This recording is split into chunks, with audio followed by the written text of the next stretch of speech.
This is Cato Hawes. It's October the 18th, 2022. We'll talk about bow drill a little bit this morning. This time I'll be using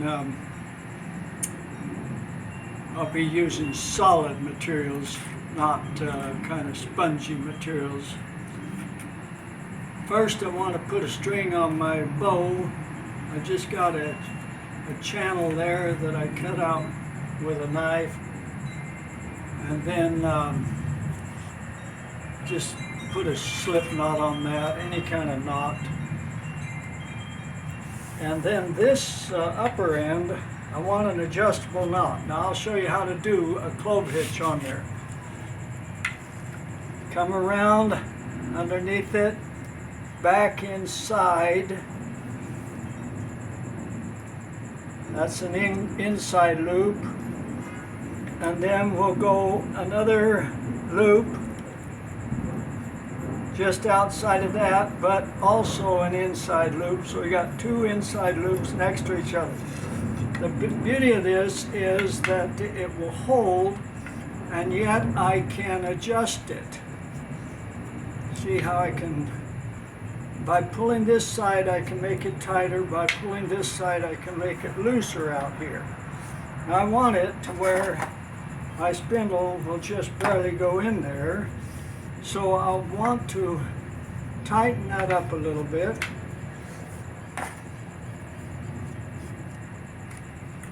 That's almost tight enough. Now, you could use a springy bow for this, but I sure don't recommend it, because if you use a bow that's too springy, the thing will slip on you when you pull it back. I'm sorry, it'll slip on you when you push it, and that's not good. So I like to just use a solid, strong bow and adjust the string to where it'll go over the spindle nice and tight. Not so tight that it'll break the spindle, but tight. Now this string needs to be a good string, and I'll show you how to use that in a minute. I like to use parachute cord, but you can use a lot of different kinds of string. So first thing we're going to do is make a little divot here on the edge of our baseboard.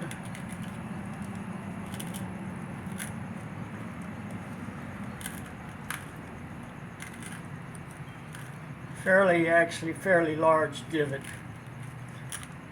And this end of the spindle, the blunt end, is going to go in that, and it should feel like it spins but gives you some friction, and we want the tip of this to be round. Now the other end is going to go up in the handpiece. The handpiece will take a small divot. We sure don't want to cut ourselves, so be careful with your knife.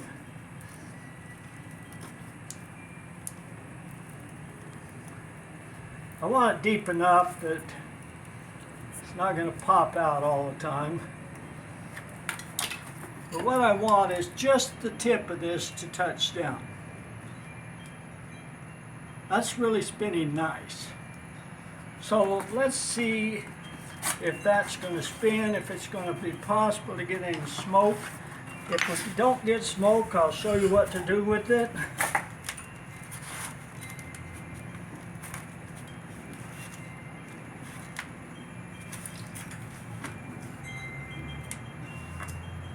Now we'll take and twist our spindle in the bow by hanging the bowstring down. Put the spindle inside the bow, twist it like that so that your spindle is up. Now, we're ready to give it a try. Well, there's something I'd like to talk to you about right here before things get difficult. See how that string is going up and down a little bit? But I'm very careful. I mean, I like that because it cuts down on friction on the string. But I'm very careful not to go like this with my bow. If I go like this with my bow, you see what happens? Went right out the bottom. So you want to make sure you have a good level stroke. Now it felt to me like we didn't have enough friction at the bottom. This is quite possibly because it's too pointed and the shoulders of the spindle are not touching. So I'm going to take off that tip. Take that tip off, give you a little airspace between the baseboard and the tip of the spindle. You don't want to make it completely flat. Kind of a compromise. Now those shoulders are hitting pretty hard. I think we'll be able to feel like we're going to get some smoke out of this deal here on this now.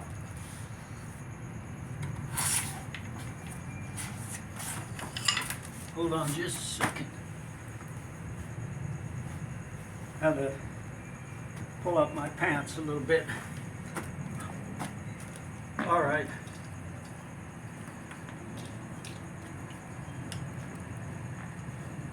Got our spindle put in the bow. Got our handpiece, which is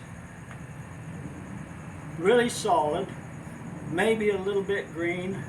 Hope it's still a little bit green. And we've got a small divot at the top and a point on our spindle, a rounded end at the bottom, a point at the top. Oh yeah, that's generates smoke already. You see that? Did you see that? Anyways, I saw smoke certainly. And so now I know where that spindle's going to be riding. I'm going to cut my notch, my V-shape in there.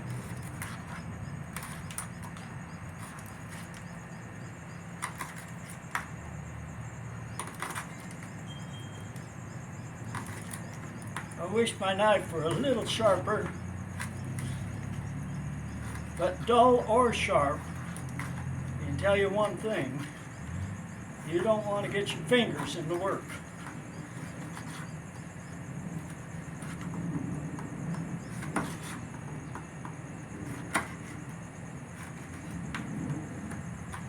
If you cut yourself really bad, you might not have enough Band-Aids to stop the bleeding. Be a real nuisance. Okay, I'm getting a nice notch there, and I brought it over to where it's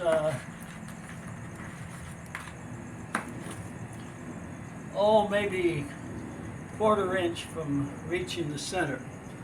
Then I'm going to take and cut away. This is the top, this is the bottom. I'm going to cut away on the bottom.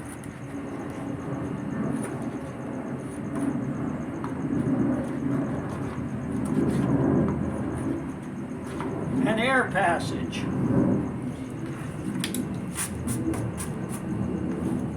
That'll allow air to come around and get on that coal and take and ignite that coal real easily, I hope. All right, let's see if we can do this again. Now let's see what happened to the top up here. It's no longer quite as pointed as I made it. There's not any charring up there, and that's good. But what there is a little breakage. And that's okay. But what I don't like is just a little tendency to kick out. So I'm going to make it just a little bit deeper. On the handpiece, the socket just a little deeper.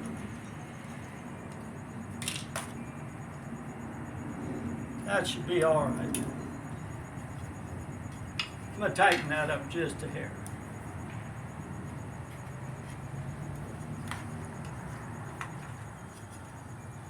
I don't want it slipping on me. Now this right here, I see fresh wood here in the middle. That's good. I don't really need to carve away the tip.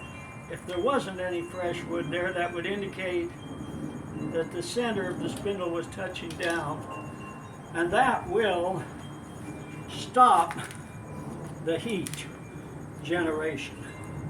So now I'm pretty well set up. I see smoke and black sawdust already. Zoom in a little closer on that. Can you see around that stick or the bow?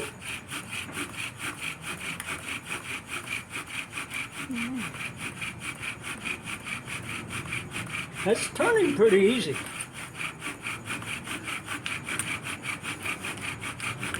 Now that should be enough.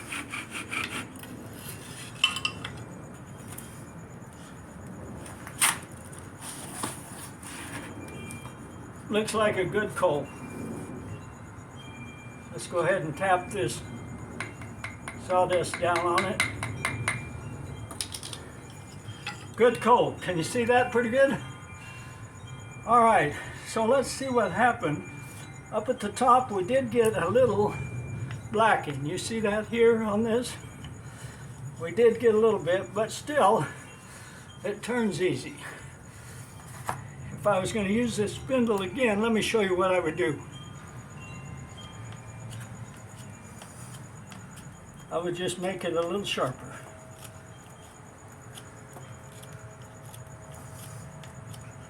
Now let's see what happened at the lower end. Well, it certainly rubbed hard at the lower end. I see that it's not perfectly round, so I can fix that a little bit. And you see the center is starting to touch down a little bit. Just let me take a little bit of that off. Just a good habit to get into.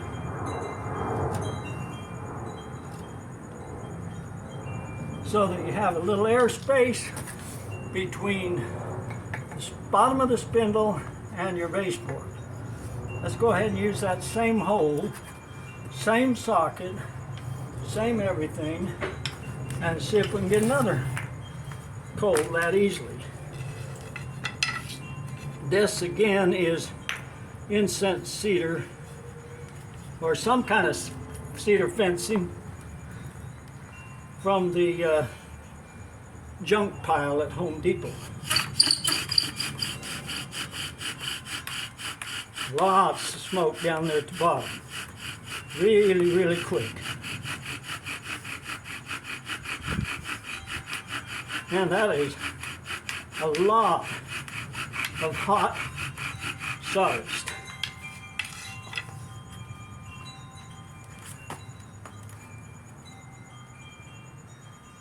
It smokes more when I move this because it gets more oxygen. Always save your sawdust.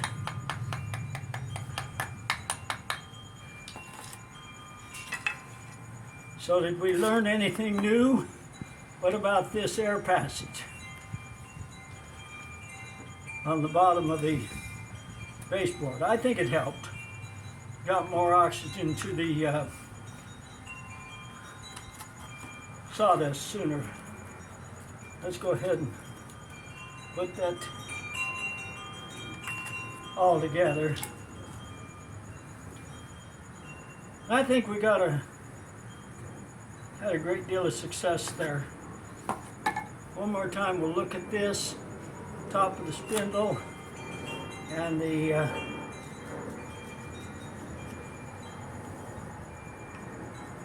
and the handpiece. Now it's charred. It's charred pretty bad, but not as much as the lower tip.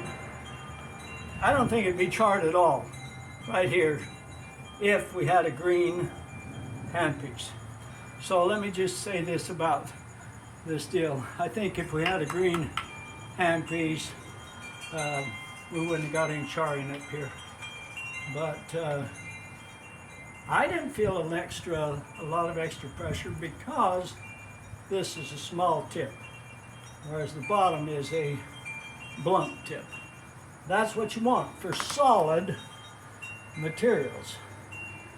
If it's a rotten old piece of worm-eaten piece of soto like I used in my last video, then you have to use a flat bottom tool and use a very gently rounded tip. But look at that other video and that'll help you understand that concept. In either case, you must have at the top where you're going into your handpiece, you must have your spindle touching down. You don't want a situation like this where you got any airspace at the top of your spindle. No, you want something to touch down. Even if it's round, that's okay, but if it's round, like you'll need on a flower stalk of sunflower or soto or cattail, then you'll want a flat bottomed hole in your handpiece. Well, good luck with making fires, and if you run into problems with these, take and step back a minute and use the brain the good Lord gave you, and you'll probably figure out what's going wrong. Have a good day. Till next time.